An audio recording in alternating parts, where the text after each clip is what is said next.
My name is John Hanneman, and I live in Kansas City, Kansas, USA.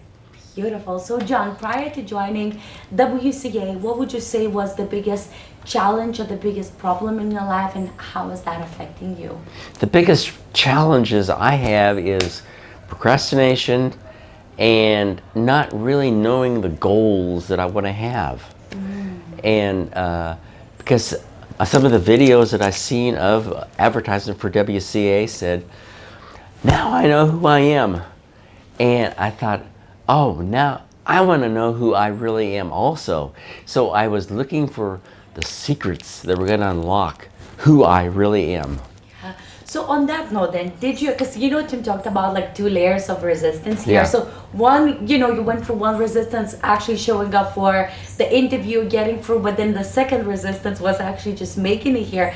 Did you have any concerns or like any challenges, any concerns about even just coming to WCA in the first place? Or was it a straight go for you from the very beginning? It was after I decided to come, it was like I'm going full steam on ahead. It took me a little while to make that decision, but once I made that decision, I just knew, hey, there's something there that I need to experience. Yes. So on that note, then tell me what made you the happiest or maybe surprised you the most about being here? The acceptance of the people. When I stood in front of that group, and they were so, I could tell that I belonged.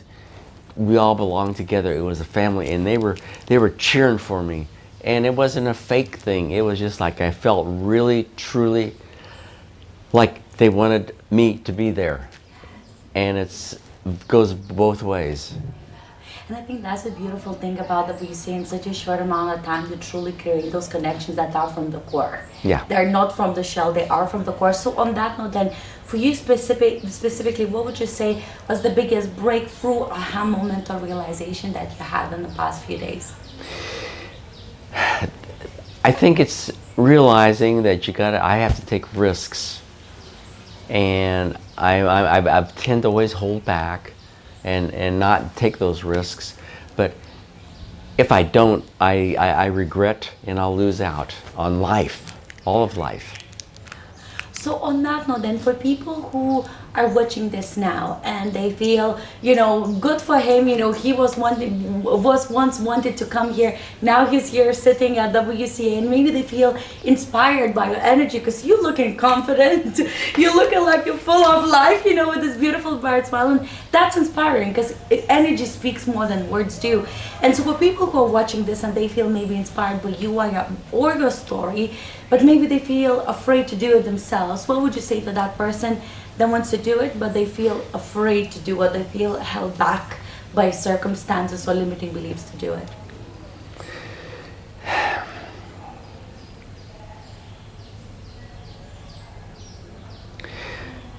Just knowing that you're going to grow out of this experience, and growing is what life is about.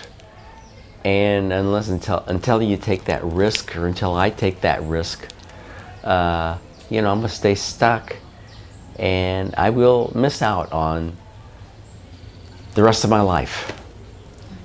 And if I keep up the same habits I've had in the past, hey, I gotta get rid of them. It kills me. It kills life. It kills other people's dreams that I'm supposed to be giving to and helping them. And that's what life is about, is helping other people, giving your life away. That's what life is. That's a true heartful answer. So on that note then, one last thing, and this is not a question, it's more of a freestyler. What would you say, what's the message that you would like to leave everybody with? It can be a message to your past self, it can be a message to your future self, or it can be the message that you just have in your heart that you want to share with everyone. After this morning session, I feel inspired that I can go back home, and I've got the hope now that I'll be able to go through those resistance, and I'll realize what those resistance barriers are, and I'll be aware of it, and then I'll be able to go ahead and charge through and live from my core value and not a shell. The shell is fake, the core is me.